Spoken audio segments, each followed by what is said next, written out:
എപ്പോഴും ഒരു പരാജയമാണ് മുന്നിൽ കാണുന്നത്. എന്തുകൊണ്ടായിരിക്കും അങ്ങനെ? ഇത് മോശമായിരുന്നല്ലോ. അത് നിങ്ങൾ എങ്ങനെയാണ് ആ ഒരു കടമ്പ അത് എനിക്കറിയില്ല കേട്ടോ, സത്യം പറഞ്ഞു. എന്തുവരെ എൻ്റെ ഭാര്യ എൻ്റെ ഒരു കോമഡിക്ക് തിരിച്ചത്. ഞാൻ കുറച്ച് ഇമോഷണലായിട്ട് സംസാരിച്ച് പോയതിൻ്റെ പേരിൽ ആദ്യം എടുത്ത് അവിടെ നിന്ന് ഇവിടെ നിന്നൊക്കെ കട്ട് ചെയ്ത് എൻ്റെ മക്കളുടെ ഫോട്ടോയും എൻ്റെ വൈഫിൻ്റെ ഫോട്ടോയൊക്കെ വെച്ചിട്ട് ഈ ഡിവോഴ്സായി, ഇവൻ ഇത് തന്നെ വേണം. പിള്ളേരൊക്കെ സ്കൂളിൽ പോകുന്നല്ലേ, വെറുതെ ആവശ്യമില്ല എന്തിനാ. അമ്മമാരാണെങ്കിൽ സന്തോഷമായിട്ടിരിക്കുന്ന പിള്ളേർ, വെറുതെ ആവശ്യമില്ലാണ്ട് അമ്മമാരെ അങ്ങനെ വിളിച്ചിട്ടുണ്ടല്ലോ. വളർന്ന് ഒരു എടുത്തിട്ട് ഇരിക്കുന്നില്ല. ഇവരെ കുറിച്ചൊക്കെ ഒരു ഒറ്റ വാക്കി പറയാൻ പറഞ്ഞാൽ എന്തായിരിക്കും? ഒരിഷ്ടം ശരിയല്ലേ മറന്നു. ഒരെണ്ണം ഇങ്ങനെ ഓണായി വന്നിട്ട് അത് തന്നെയാണ് നായകൻ. അയ്യോ എൻ്റെ എഴുത്ത് നിങ്ങളെ പേടിച്ചാണോ ഈ ടോക്സിക് മാറ്റിയത്? ഞാൻ നശിച്ചു പോരെന്ന് ആഗ്രഹിക്കുന്ന ഒരു കൂട്ടം ആളുകൾ ഇന്നും മലയാളത്തിൽ സത്യം പറയാൻ താങ്ക്സ് ഉണ്ട്. എല്ലാം ഒന്നും ഭഗത്, വളരെ സന്തോഷം കണ്ടതിൽ. എനിക്ക് പേഴ്സണലി ഭയങ്കര ഇഷ്ടപ്പെട്ടൊരു നടൻ തന്നെയാണ് ഭഗത്. നമ്മൾ ഒരുപാട് നേരിട്ടൊന്നും കണ്ടിട്ടില്ല, അധികം സിനിമയും കണ്ടിട്ടില്ല. പക്ഷേ കണ്ട സിനിമകളിലൊക്കെ എനിക്ക് ഭഗതിനെ ഭയങ്കര ഇഷ്ടപ്പെട്ടു. ഞാൻ വ്യക്തിപരമായ കാര്യങ്ങൾ മാറ്റി നിർത്തിയാൽ വലിയ സന്തോഷം. അല്ല, വ്യക്തിപരമായ കാര്യങ്ങൾ നമ്മൾ പോകുന്നില്ല, മാറ്റി നിർത്തിയാൽ അധികം സിനിമയിൽ കാണാത്ത എന്തുകൊണ്ടാണ്? അല്ല, കിട്ടുന്ന ക്യാരക്ടേഴ്സ് ചെയ്യുന്നു എന്നുള്ള പരിപാടിയാണ് മോസ്റ്റ്ലി നേരത്തെ ഉണ്ടായിരുന്നത്. ഇപ്പോഴാണ് കുറച്ചും കൂടെ ഒരു 3-4 വർഷമായിട്ട് അങ്ങോട്ട് കയറി ചോദിച്ച് അവസരങ്ങൾക്ക് വേണ്ടിയിട്ട് നടക്കുന്നത്. ചിത്രങ്ങളിലൂടെ അറിയപ്പെടുന്ന ഒരു വ്യക്തിക്ക് ഇപ്പോഴും ചാൻസ് ചോദിക്കേണ്ട ആവശ്യം വരാറുണ്ടോ? പിന്നെ അത് നമ്മുടെ ജോലിയുടെ ഭാഗമല്ലേ, എപ്പോഴും ചോദിക്കണം. ഇപ്പം ഞാൻ കേട്ടിട്ടുണ്ട് മമ്മൂക്കൊക്കെ എപ്പോഴും ചോദിക്കുന്നത്. അതെ അതെ അതെ അതെ. എന്നാലും ഒരു വിസിബിലിറ്റി ഫാക്ടർ എപ്പോഴും ഉണ്ടാവില്ലേ? ഇല്ല ഏട്ടാ, നമുക്ക് ഒരു പരിധി ഉണ്ട് എല്ലാത്തിനും. അപ്പോൾ നമ്മളെപ്പോലെ ആർട്ടിസ്റ്റുകൾ ഉറപ്പായിട്ടും ചോദിച്ചേ പറ്റുള്ളൂ. കാരണം ഡെയിലി ഓരോ പുതിയ കലാകാരന്മാർ വന്നുകൊണ്ടേ ഇരിക്കുക, ഇൻസ്റ്റാഗ്രാമിൽ നിന്നും അവിടെ നിന്ന് ഇവിടെ നിന്നൊക്കെ ആയിട്ട്. അപ്പോൾ ഡെഫിനറ്റ്ലി നമ്മളുടെ നിലനിൽപ്പിന് വേണ്ടിയിട്ട് നമ്മൾ ചോദിച്ചേ പറ്റൂ. ശരി. മലർവാടി എത്രമാത്രം ഭഗതിനെ മാറ്റിയിട്ടുണ്ട് ഒരു കലാകാരൻ നിലയിലും ഒരു വ്യക്തി എന്ന നിലയിലും? മലർവാടി ഒരു സിനിമാക്കാരനാക്കി. ശരി. സിനിമാക്കാരൻ എന്ന് പറഞ്ഞാൽ സിനിമയിലേക്ക് ഒരു എൻട്രി തന്നു, എനിക്കൊരു പ്രൊഫഷൻ തന്നു, ലൈഫിന് വേറൊരു മുഖം തന്നു. അപ്പോൾ അതിന് മുമ്പ് എന്തായിരുന്നു? അതിന് മുമ്പ് സാധാരണക്കാരനായിട്ട് അന്നൊന്നും തന്നെ, പക്ഷെ എന്നാലും സിനിമയിൽ വന്നില്ലായിരുന്നു. ഉറപ്പായിട്ടും MBA ഒക്കെ ചെയ്ത് ലണ്ടനിൽ എന്തെങ്കിലും ജോലിയൊക്കെ ആയിട്ട് ശരി ഞാൻ അവിടെ ഉണ്ടായിരുന്നു. അല്ല, സിനിമ ഈ പറഞ്ഞ പോലെ പലരും പറയുന്ന സിനിമ ഒരു പാഷനായിട്ട് വന്നിട്ട് പിന്നീട് ഒരു സിനിമാക്കാരനായെന്നാണ്. ചിലവർ പറയുന്നത് യാദൃശ്ചികമായിട്ട് സിനിമയിലോ. ഞാനും യാദൃശ്ചികമായിട്ടാണ് സിനിമയിലേക്ക് വന്നത്. പക്ഷേ വന്നു കഴിഞ്ഞപ്പോൾ പിന്നെ നമുക്ക് ദിലീപേട്ടനായാലും അവരൊക്കെ നമ്മളെ സപ്പോർട്ട് ചെയ്തു. രണ്ടാമത് വീണ്ടും സിനിമ കിട്ടുക എന്നുള്ളതാണ് ഏറ്റവും വലിയൊരു പാട്. അപ്പോൾ രണ്ടാമത് സിനിമ വന്നു, പിന്നെ മൂന്നാമത് വന്നു, പിന്നെ നോക്കിയാൽ കുഴപ്പമില്ല. ഒരു നടൻ നിലയിൽ ഭഗതിൻ്റെ ഒരു പ്ലസ് പോയിന്റ് എന്താണ്? എൻ്റെ പ്ലസ് പോയിന്റ് എന്ന് പറഞ്ഞാൽ എന്തൊക്കെ വന്നാലും ഞാനങ്ങ് ഫേസ് ചെയ്തങ്ങ് പോകും. അതാണ് എൻ്റെ ഒരു പ്ലസ് ആയിട്ട് ഞാൻ കാണുന്നത്. അത് കരിയറിലും അങ്ങനെ തന്നെയാണ്? ആണ്. ഒട്ടുമിക്ക സാധനങ്ങളും എന്നെ എഫക്റ്റ് ചെയ്യാറില്ല. അത് കരിയറിലാണോ ഉദ്ദേശിച്ചത്? അല്ല, എന്തൊക്കെ വന്നാലും നമുക്ക് അതൊന്ന് ഫേസ് ചെയ്ത് പോകാന്നുള്ളൊരു പരിപാടിയാണ് ഞാൻ പിടിക്കാറുള്ളത്. ശരി. ഒരു കഥാപാത്രം കയ്യിൽ കിട്ടുമ്പോൾ അതിൻ്റെ ഒരു ഇമോഷണൽ നെറേറ്റീവാണോ ശ്രദ്ധിക്കാറുള്ളത്, അല്ലെങ്കിൽ എനിക്ക് വരുന്ന കഥാപാത്രം അത് ഞാൻ ചെയ്യുന്നു അങ്ങനെയാണോ ശ്രദ്ധിക്കാറുള്ളത്? അല്ല, അങ്ങനെ ഒരു ചൂസ് ചെയ്തിട്ടുള്ള പരിപാടിയൊന്നും ഇതുവരെ അങ്ങനെ വന്നിട്ടില്ല. ഇപ്പോഴാണ് ഇപ്പോൾ വന്നു തുടങ്ങിയത്. കിട്ടുന്ന സാധനം എത്ര നന്നാക്കാൻ പറ്റും എന്നുള്ളത് ഞാൻ മാക്സിമം ആലോചിക്കാറുണ്ട്. ഇപ്പോൾ കുറേ സീരിയസ് ആയിട്ട് കണ്ടു തുടങ്ങിയെന്ന് സിനിമയെ. അല്ല, അപ്പോൾ തൻ്റെ ഒരു കഥാപാത്രത്തിൻ്റെ നെറേറ്റീവ് കൃത്യമായി ശ്രദ്ധിക്കാറില്ലേ? അപ്പോൾ അങ്ങനെ തീർച്ചയായിട്ടും ഉണ്ട്. നമുക്ക് ശ്രദ്ധിക്കും, നമുക്ക് എന്താ മീറ്റർ വേണ്ടതെന്ന് ചോദിക്കും, പിന്നെ ഡയറക്ടർ എന്താണ് ആവശ്യപ്പെടുന്നത് അത് മാക്സിമം നമ്മൾ കൊടുക്കാൻ വേണ്ടി ശ്രമിക്കും. പിന്നെ അദ്ദേഹത്തിൻ്റെ മുഖത്ത് ചിരി കാണുമ്പോഴാണല്ലോ നമുക്കൊരു സമാധാനം കിട്ടുന്നത്. ബാസാണല്ലേ തൊണ്ടയുടെ പ്രശ്നം? അല്ല, ഞാനിത് കുറേ ദിവസമായിട്ട് എനിക്ക് ചുമയുണ്ടായിരുന്നു. ചുമ കഴിഞ്ഞിട്ട് ഇപ്പോൾ ഒരു ഇത് വന്നിട്ടുണ്ടല്ലോ, ഇപ്പോൾ വൈറസ് പിടിച്ച എന്ത് പോയാലും എനിക്ക് കിട്ടും. ഈ ആട് ആദ്യം ഇറങ്ങിയപ്പോൾ അത് തിയേറ്ററിൽ വലിയ വിജയമൊന്നും അല്ലായിരുന്നു. അത് ജസ്റ്റ് ഒന്ന് പാസ് ചെയ്തിട്ട് പിന്നീട് TV-യിലും ഇതിലും വന്നാണ് ക്ലിക്കായത്. സെക്കൻഡ് പാർട്ട് സൂപ്പർ ഹിറ്റായിരുന്നു. ഇപ്പം മൂന്നാമത്തെ ഭാഗം ഇറങ്ങുകയാണ്. എപ്പോഴും സീക്വൻസറിൽ ഇറങ്ങുന്ന സിനിമയുടെ സംവിധായകർ പറയുന്ന കാര്യമുണ്ട്, ആദ്യത്തെ പടം കുഴപ്പമില്ല, രണ്ടാമത്തേലും മൂന്നാമത്തെ ഇറക്കാനാണ് ടെൻഷൻ. കാരണം എപ്പോഴും ഒരു പരാജയമാണ് മുന്നിൽ കാണുന്നത്. എന്തുകൊണ്ടായിരിക്കും അങ്ങനെ? അല്ല, ഇത് മോശമായിരുന്നല്ലോ. അല്ല, അത് പടം മോശമായിരുന്നു. പടം മോശമെന്നല്ല, ആളുകൾ ആദ്യം പറഞ്ഞ് അതിനെ അക്സെപ്റ്റ് ചെയ്ത രീതി അങ്ങനെയായിരുന്നു. ഒരു വേറെ രീതിയിലൊരു സാധനം കൊടുത്തു, ഒരു ലോജിക്കും ഇല്ലാത്ത കുറേ മണ്ടന്മാരുടെ കഥ. അപ്പോൾ ആ ലോജിക്കില്ലായ്മ പെട്ടെന്ന് അക്സെപ്റ്റ് ചെയ്യാൻ ജനങ്ങൾക്ക് പറ്റിയില്ല. പിന്നീട് അതിനെ ആസ്വദിച്ച് തുടങ്ങിയപ്പോൾ വീട്ടിൽ ഇരുന്ന് കൊള്ളാമല്ലോ, ഇത് എവിടെയൊക്കെയോ നമ്മളുടെ സ്വഭാവങ്ങളിലൊക്കെ ഉണ്ടല്ലോ എന്നുള്ളൊരു ചിന്ത വന്നു തുടങ്ങി. അപ്പോൾ അത് ഇഷ്ടപ്പെട്ടു, ക്യാരക്ടേഴ്സും ഇഷ്ടപ്പെട്ടു. പിന്നെ അതിൻ്റെ സെക്കൻഡിലേക്ക് വന്നു കഴിഞ്ഞപ്പോഴത്തേനും അവർ തന്നെ ചോദിച്ചിട്ടാണ് സെക്കൻഡ് നമ്മൾ ഉണ്ടാക്കിയത്. അത് കഴിഞ്ഞിട്ട് പിന്നെ തേർഡ് വേണമെന്ന് ആഗ്രഹിച്ചു. തേർഡ് വേണമെന്ന് പറഞ്ഞപ്പോഴത്തേനും ഇതിൻ്റെ സ്കെയിൽ വലുതാക്കി. അപ്പോൾ നമ്മളെപ്പോലുള്ള ആർട്ടിസ്റ്റുകൾക്കും അത്രയും വലിയൊരു സിനിമയിൽ ഭാഗമാകാൻ പറ്റി. നമ്മളൊക്കെ ജന്മത്ത് വിചാരിച്ചല്ല ഒരു ഹോഴ്സ് റൈഡ് പഠിക്കും. ഒരു സിനിമയ്ക്ക് വേണ്ടി ഹോഴ്സ് റൈഡ് പഠിച്ച്. അല്ല, ഇതെന്തിനാ ഹോഴ്സ് റൈഡ് എന്തിനാ ഇതിന്? നമ്മൾ ഈ സിനിമ മൂന്നാമത്തെ സിനിമ പറയാം, 2 ടൈം ലൈനില്ല. അപ്പോൾ ആ പഴയ ടൈം ലൈനിൽ നമ്മൾ കുറച്ച് കുതിര പരിപാടിയും കാര്യങ്ങളൊക്കെ ഉണ്ട്. അല്ല, ഇത് റിവീൽ ചെയ്യാണ്ട് എന്താണ് ഇതിനെക്കുറിച്ച് പറയാനുള്ളത്? തേർഡിനെ കുറിച്ച് ഞാൻ ഇപ്പോൾ ഒന്നും പറയാനില്ല, വെറുതെ എനിക്ക് ഇടികൊള്ളാൻ പറ്റില്ല. എന്തായാലും ഞങ്ങൾ ഭയങ്കര സന്തോഷത്തോടു കൂടി ഒരു 140 ഏകദേശം 1 വർഷം എടുത്തു. കാരണം കുറേ എന്താണ് പറയുക, കുറേ ബാരിക്കേഡ്സ് ഉണ്ടായിരുന്നു, മഴ ഉണ്ടായിരുന്നു, സെറ്റ് ഒലിച്ചു പോയി, അങ്ങനെയുള്ള കുറേ പ്രശ്നങ്ങൾ, പിന്നെ കുതിരയുടെ പ്രശ്നങ്ങൾ, അങ്ങനെയുള്ള കുറേ ഇഷ്യൂസ് എല്ലാം കഴിഞ്ഞ് അവസാനം നമ്മൾ ഇങ്ങനത്തെ തിയേറ്ററിലേക്ക് എത്തുകയാണ്. ആ കഷ്ടപ്പെട്ടതിനുള്ള ബലം ഉണ്ടാവും. അതൊരു തിയേറ്റർ എക്സ്പീരിയൻസ് പരിപാടിയാണ്. അത് അങ്ങനെ തന്നെ എല്ലാവരും എടുക്കട്ടെ എന്ന് തന്നെയാണ് ആഗ്രഹിക്കുന്നത്. ഈ ട്രെയിലർ കാണുമ്പോഴേ ഇപ്പം ഒരു പീരിയഡ് മൂവിയുടെ തുടക്കത്തിൽ വന്നിട്ട് തന്നെ ഫസ്റ്റ് തന്നെ സ്ലാബ് സ്റ്റിക്കാണ്. ഈ വെട്ടാൻ നേരത്ത് തലയിൽ ഇത് വന്ന് വീഴുന്ന സാധനമാണ്. പീരിയഡ് മൂവി തൊട്ടേ സ്ലാബ് സ്റ്റിക്ക് കാണിച്ചു തുടങ്ങുകയാണോ? ഇത് ഏത് ജന്മത്തിലായാലും ഇമാര് മണ്ടന്മാരാ. ഓ, അങ്ങനെയാണല്ലേ? അത് കൊള്ളാം. അപ്പോൾ അതിനകത്ത് പിന്നെ വേറെ ഒന്നും നോക്കേണ്ട കാര്യമില്ല. നമുക്ക് ഏറ്റവും സുഖം അതാണ്. ഇപ്പം ഇതിൻ്റെ അടുത്ത് നമ്മളെപ്പോഴും സംസാരിക്കുമ്പോൾ പറയും ലോജിക്കില്ലല്ലോ, എന്ത് വേണമെങ്കിൽ പറയാം. അത് ശരിയാ. അപ്പോൾ എല്ലാവരുടെ അടുത്തുനിന്നും ഇതിന് രാവിലെ വന്നിട്ട് എല്ലാവരുടെ അടുത്തും ചോദിക്കും എന്താണ് അതിൻ്റെ നമുക്ക് എന്താ കൗണ്ടർ പറയാൻ പറ്റുക, ഇവിടെ എന്തൊക്കെ പറയാം. ഇപ്പോൾ ചേട്ടന് വേണ്ടിയിട്ടുള്ള ഡയലോഗ് ആണെങ്കിൽ പോലും നമ്മളെല്ലാവരുടെ അടുത്ത് ആലോചിക്കും എന്താ കൗണ്ടർ, പരസ്പരം എല്ലാവരും അങ്ങോട്ടും കൂടെ ഹെൽപ്പ് ചെയ്യും. എല്ലാവരും ആഗ്രഹമാണ് ഈ സീൻ നന്നാവണം, ഇതിനകത്ത് ആരും വെറുതെ നിൽക്കാൻ പാടില്ല, എല്ലാവർക്കും എന്തെങ്കിലുമൊക്കെ ഒരു പരിപാടികൾ വേണം. അപ്പോൾ എല്ലാവരും അങ്ങോട്ടും ഇങ്ങോട്ടും പറയും. അപ്പം ഇതിനകത്ത് ഇരുന്നിട്ട് അതിനെ ഇത് അത് വേണ്ട, ഇത് മതി എന്നുള്ളത് പുള്ളി പറഞ്ഞ് പിന്നെ അത് ഫൈനലിലെത്തി പോയി നേരെ എക്സിക്യൂട്ട് ചെയ്യും. ശരി, ഭയങ്കര ഈസിയാണ് നമുക്ക് ഈ പരിപാടികളെല്ലാം പോകുന്നു. ഈ കോമഡിയും ഇൻസ്റ്റാഗ്രാമും കമൻസും ഇതെല്ലാം ഉള്ള സമയത്ത് നല്ലൊരു കോമിക് ടൈമിങ് കണ്ടെത്താൻ നല്ല പാടാണ്, പ്രത്യേകിച്ച് സിനിമയിൽ. അപ്പോൾ ആൾക്കാർ പ്രതീക്ഷിക്കുന്നത് ഈ സോഷ്യൽ മീഡിയയെക്കാട്ടും ഉള്ള കോമഡീസാണ് സിനിമയെന്ന് പ്രതീക്ഷിക്കുന്നത്. അത് നിങ്ങൾ എങ്ങനെയാണ് ആ ഒരു കടമ്പ അത് എനിക്കറിയില്ല കേട്ടോ സത്യം പറഞ്ഞു. നമ്മൾ ഇതെന്താ സിറ്റുവേഷൻ എന്ന് പറയുന്നത്, ഓരോ സിറ്റുവേഷൻസാണ് നമുക്ക് കിട്ടുക. ആ സിറ്റുവേഷൻസിൽ നമ്മളെ ഈ മണ്ടന്മാരെ എങ്ങനെ ബിഹേവ് ചെയ്യുന്ന രീതിയിൽ നമ്മളങ്ങ് പറഞ്ഞു നോക്കും. അതിനകത്ത് നല്ലതുണ്ടാവും, ചീത്തയുണ്ടാവും. അപ്പോൾ ആ സമയത്ത് എല്ലാവർക്കും അക്സെപ്റ്റബിൾ ആയിട്ടുള്ള സാധനം നമ്മൾ അതവിടെ ഇടും. അതാണ് നടന്നുകൊണ്ടിരിക്കുന്നത്. പക്ഷേ ഇത് എങ്ങനെ ജനങ്ങൾ അക്സെപ്റ്റ് ചെയ്യുന്നുള്ളത് നമുക്ക് എപ്പോഴും ടെൻഷനുണ്ട്. പിന്നെ ഇപ്പം എപ്പോഴും ആട് 3 എന്ന് പറയുമ്പോൾ ഒരു ഓവർ എക്സ്പെക്ടേഷൻസ് ആണ്.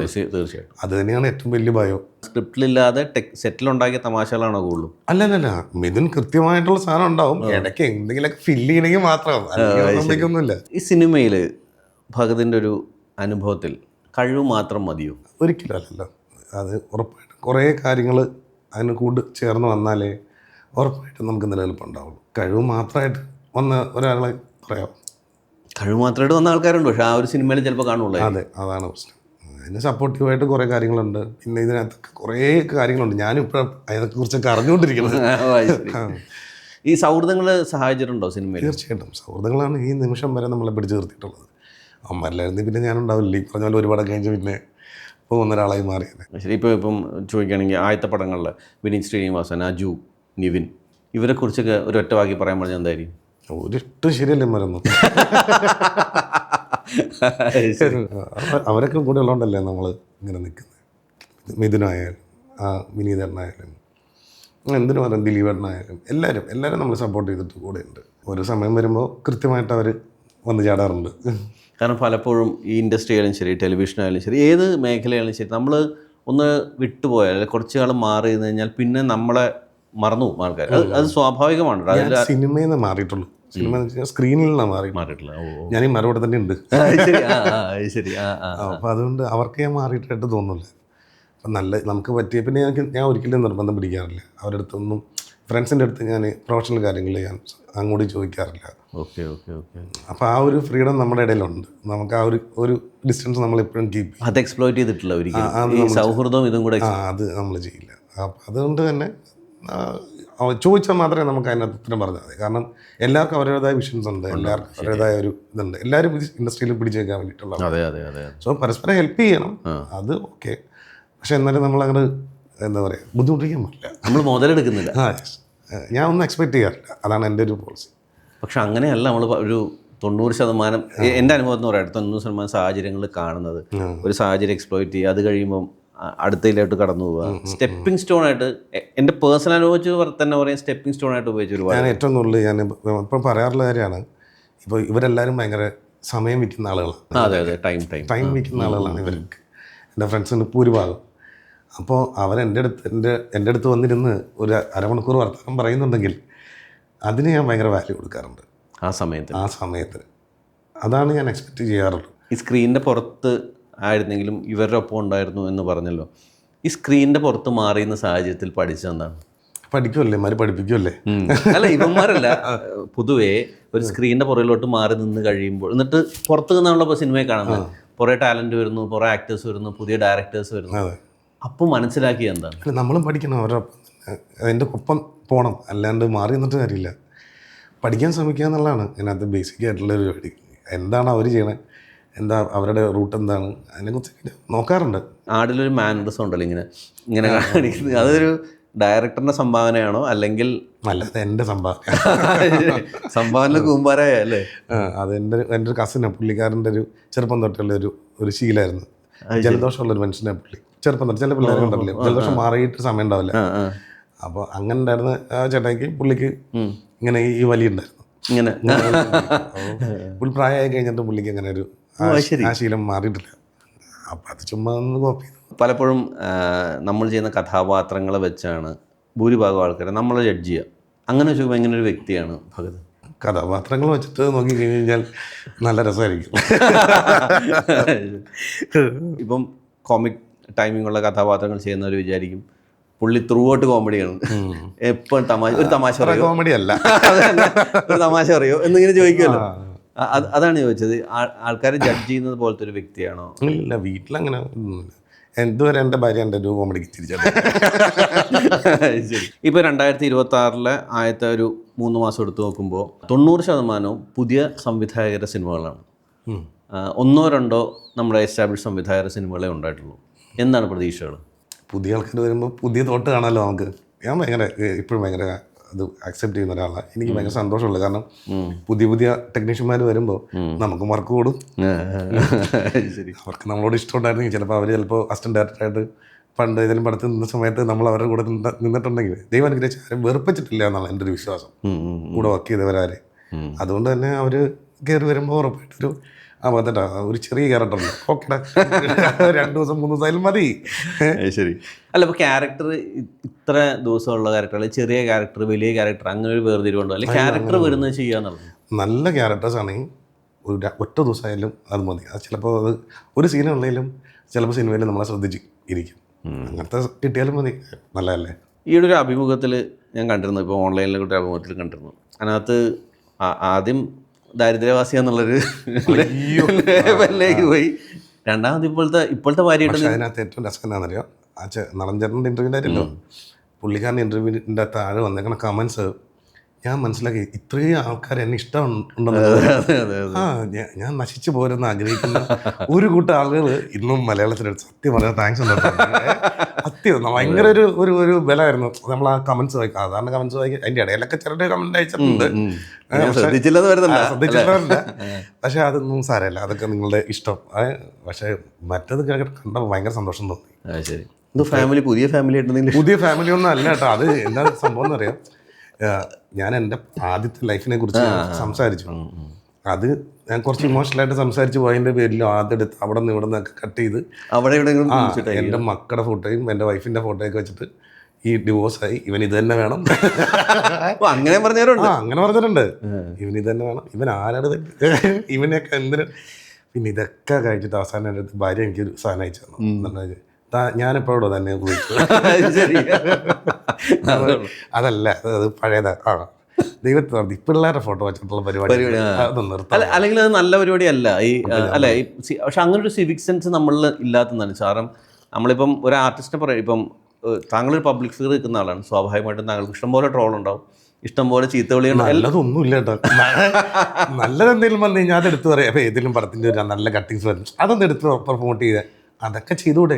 അതിന് പകരം എന്തെങ്കിലും ഒന്ന് വന്നാൽ അതങ്ങ് എടുത്തങ്ങ് അലക്കാണ്.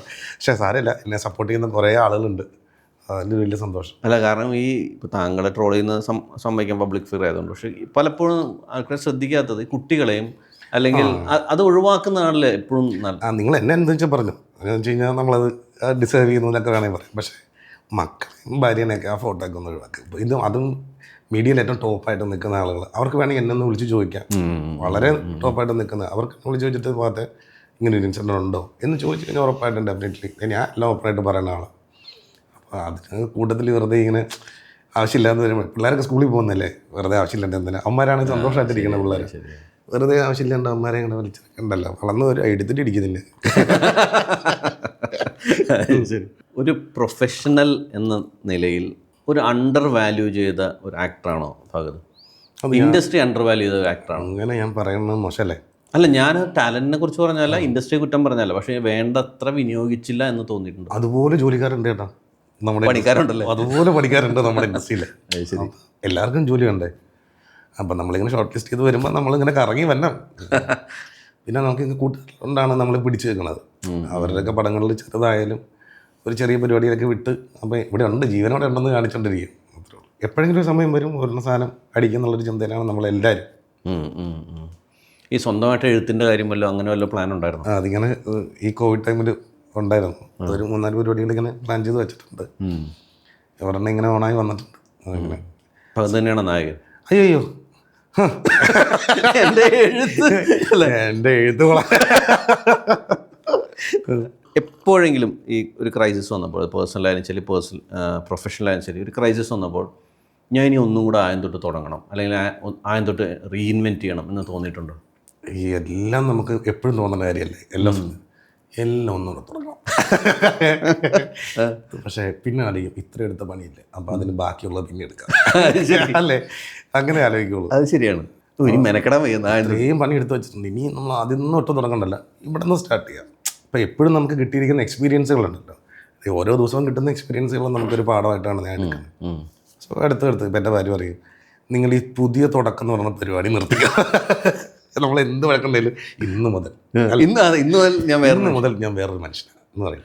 നിങ്ങളുടെ ഇന്ന് മുതൽ ഞാൻ കേൾക്കുന്നത്, നിങ്ങളിത് പറയണ്ട, ഫോണോടത്തോളം പോകും. ഭഗത് പറഞ്ഞാൽ ഒരുപാട് ടാലൻസ് വരുന്നുണ്ട്, ഒരുപാട് നല്ല നല്ല ആർട്ടിസ്റ്റുകൾ വരുന്നുണ്ട്.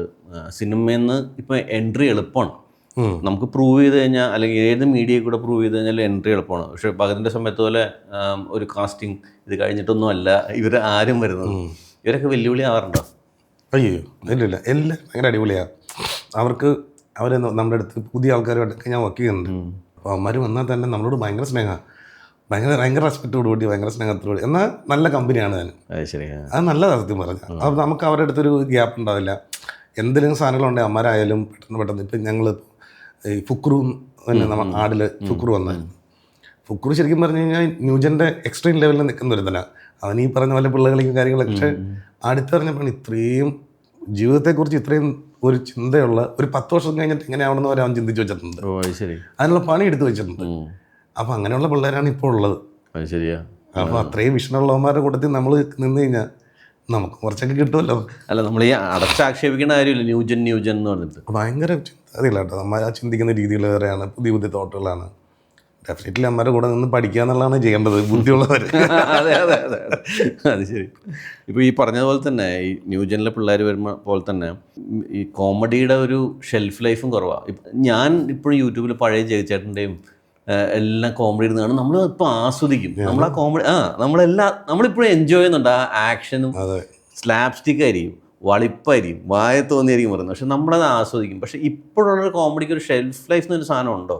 നമ്മൾ പറയാമല്ലേ, തിയേറ്ററിൽ നിന്ന് ഇറങ്ങിയിട്ട് കൊണ്ടുപോകുന്ന കോമഡികൾ വളരെ കുറവാണ്.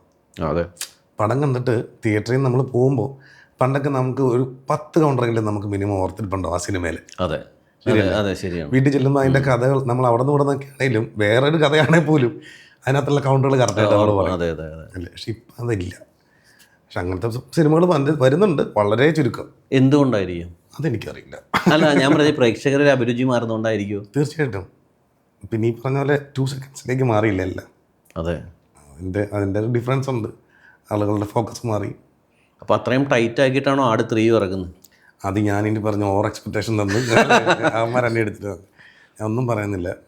അത് തികച്ചും ആട് 2 കണ്ടിട്ട് ആട് 3യിലേക്ക് വരുമ്പോൾ ചിലപ്പോൾ എന്താ പറയുക, അറിയില്ല എങ്ങനെയാണെന്നുള്ളത്. കാരണം 2 ടൈം ലൈനിലാണ്, 2 കഥകൾ. ഈ പ്രാവശ്യം നമുക്ക് അതിനകത്തൊരു പ്രോപ്പറായിട്ട് സ്റ്റോറി ഉണ്ട്, ഒരു കഥയുണ്ട് ഈ ആട് 3ക്ക്. അപ്പോൾ അതൊക്കെ എങ്ങനെ അക്സെപ്റ്റ് ചെയ്യുന്നത് നമുക്കറിയില്ല. അപ്പോൾ ഇതിൻ്റെതായ എല്ലാ ടെൻഷൻസും ഈ പറയുന്ന നമ്മുടെ ടീമിന് എല്ലാവർക്കും ഉണ്ടെന്നാണ് എൻ്റെ ഒരു അറിവ്. നിങ്ങളെ പേടിച്ചാണോ ഈ ടോക്സിക് മാറ്റിയത്? എന്നെ എടുത്തിട്ടിരിക്കാനുള്ള നോക്കി ദുഷ്ടമാണ് ചേട്ടാ. അത് അവർ മറ്റേ യുദ്ധം കാര്യത്തിലൊക്കെ അതുകൊണ്ട് മാറ്റിയതായിരിക്കുള്ളൂ. ഈ നിൽക്കുന്ന സ്ഥലത്ത് എത്താൻ വേണ്ടി ഭഗത് നഷ്ടപ്പെടുത്തി എന്താണ്? നഷ്ടങ്ങൾ കുറേ ഉണ്ട്, പക്ഷേ അതൊന്നും നഷ്ടങ്ങളല്ല കേട്ടോ, അതൊക്കെ ഒരു പാഠങ്ങളായിട്ടാണ് എനിക്ക് തോന്നുന്നത്.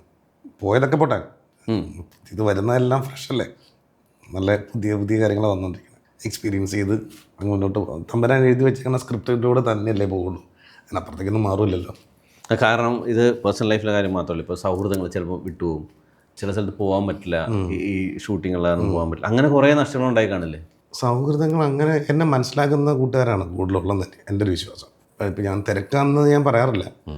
എടാ ഇവിടെ ഷൂട്ടിലുള്ള വൈകുന്നേരം വരാൻ പറ്റാൻ സാധ്യത കുറവായിരിക്കും. ഫംഗ്ഷനൊക്കെ ഉണ്ടെങ്കിൽ ഉറപ്പായിട്ടും എന്നെ പ്രതീക്ഷിക്കില്ല അവർ. ഓ ശരി. അപ്പോൾ രാത്രിയിൽ എപ്പോഴെങ്കിലും ഒരു സമയത്ത് ഞാൻ ജസ്റ്റ് ഒന്ന് ചെന്ന് അമ്മയുടെ കൂട്ടത്തിലിരിക്കും. ശരി. ആ ഇരിപ്പായിരിക്കും എനിക്കും കുറച്ച് ഇഷ്ടം. ശരി. അതല്ലേ നമുക്കും ഇഷ്ടം. കല്യാണത്തിൻ്റെ തലേദിവസം രാത്രി പോയിരിക്കാനും അല്ലേ, ആ കല്യാണം കഴിഞ്ഞിട്ട് ആ പകല് അവൻ റൂമിലേക്ക് കയറി പോകുമ്പോൾ നമുക്ക് പുറത്തിരുന്ന് വർത്താനം പറയാനാണ് എനിക്ക് കൂടുതൽ ഇഷ്ടം. വർത്താനം പറയാൻ 2 അടിച്ചോണ്ടിരിക്കാലോ. ഇല്ല, പണ്ടായിരുന്നെങ്കിൽ 2 അടിച്ച്. ഇപ്പം ഇല്ല. ഇപ്പം പരിപാടിയില്ല. പണം, പ്രശസ്തി, ഇതെല്ലാം മാറ്റി വെച്ച് ഒരു ഭഗത് ചിന്തിച്ചിട്ടുണ്ടോ? ഒരു പ്രശസ്തി മാറ്റി വെച്ചാൽ അപ്പം കുറച്ചുകൂടെ ലോജിക്കായി. ലോജിക്കാണ്. അതെ അതെ, പണം മാറ്റി വെക്കാൻ പറ്റില്ല. മാറ്റി വെച്ചിട്ടെന്ന് പറയാനായിട്ടൊന്നുമില്ല. ഞാൻ എൻ്റെ ലൈഫ് സ്റ്റൈൽ ഒരു സാധനത്തിൽ ലോക്ക് ചെയ്ത് വെച്ചിട്ടുണ്ട്. അപ്പോൾ അതിനപ്പുറത്തേക്ക് ഞാനും പ്ലാൻ ചെയ്തിട്ടില്ല. സോ വലിയ മാറ്റങ്ങളൊന്നും ഉണ്ടാവില്ല. സിനിമ അതെൻ്റെ തൊഴിലാണ്, അതിങ്ങനെ നടന്നുകൊണ്ടിരിക്കും. അതിൽ നിന്ന് കിട്ടുന്ന വരുമാനം ഒരു സൈഡിലുണ്ടാവും, ബാക്കി ഇവിടെ പോകും കൂട്ടുകാരൊക്കെ ആയിട്ട് സമാധാനം. ഇനി ഒരുപാട് ആക്ടേഴ്സ് സിനിമയിൽ വരാൻ നിൽക്കുന്നുണ്ട്, വരാൻ താല്പര്യമുള്ള ആൾക്കാരുണ്ട്. സിനിമ നടനാവാൻ ആഗ്രഹമുണ്ട്, സംവിധായകനാവാൻ ആഗ്രഹമുണ്ടാവും, സ്ക്രിപ്റ്റ് റൈറ്റേഴ്സ് ആഗ്രഹമുണ്ടാവും. ഇവരോട് ഏറ്റവും കൂടുതൽ കരുതൽ വേണം എന്ന് പറയുന്നത് എന്തായിരിക്കാം ഈ ഇൻഡസ്ട്രിയിലോട്ട് വരുമ്പോൾ? സ്ട്രഗിൾ ചെയ്യാൻ തയ്യാറായിട്ടേ വരാവുള്ളൂ. ഇപ്പോഴും എപ്പോഴും. അതല്ലെങ്കിൽ അതുപോലെ ബാക്കപ്പ് ആണ്. ഇപ്പോൾ ചേട്ടനൊരു പടം പ്രൊഡ്യൂസ് ചെയ്യാനുള്ള കപ്പാസിറ്റി ഉണ്ട്, ചേട്ടൻ്റെ ഒരു നല്ല പ്രോഡക്റ്റ് ഉണ്ട്, ചേട്ടന് അത് പടം പ്രൊഡ്യൂസ് ചെയ്യാനുള്ള കപ്പാസിറ്റി ഉണ്ട്, ചേട്ടൻ ആ പ്രോഡക്റ്റ് ഇറക്കുക. അതെ. അപ്പോൾ ചേട്ടന് തന്നെ ആരോട് ചോദിക്കേണ്ട കാര്യമില്ല, നേരെ തന്നെ പ്രോഡക്റ്റ് ഇറക്കി അതിനുള്ള കപ്പാസിറ്റി ഉണ്ടെങ്കിൽ പരിപാടി ആൾക്കാരിലേക്ക് എത്തിക്കാൻ പറ്റും. അതല്ലെങ്കിൽ ആ ഒരു പ്രോസസ്സിൽ എത്തണ വരെ നല്ല പണിയാണ്. കൂടുതൽ ഗംഭീര സിനിമകളുണ്ടാവട്ടെ, കൂടുതൽ ഗംഭീര തിരക്കഥകളുണ്ടാവട്ടെ, കൂടുതൽ ഒരെണ്ണെങ്കിലും വരട്ടെ ചേട്ടാ. തിരക്കഥയെ കുറിച്ചൊക്കെ പറ. അല്ല, അത് നമുക്ക് പ്രത്യാശിക്കാമല്ലോ, ആശംസിക്കാമല്ലോ. തീർച്ചയായിട്ടും. All the best. Thank you. Thank you.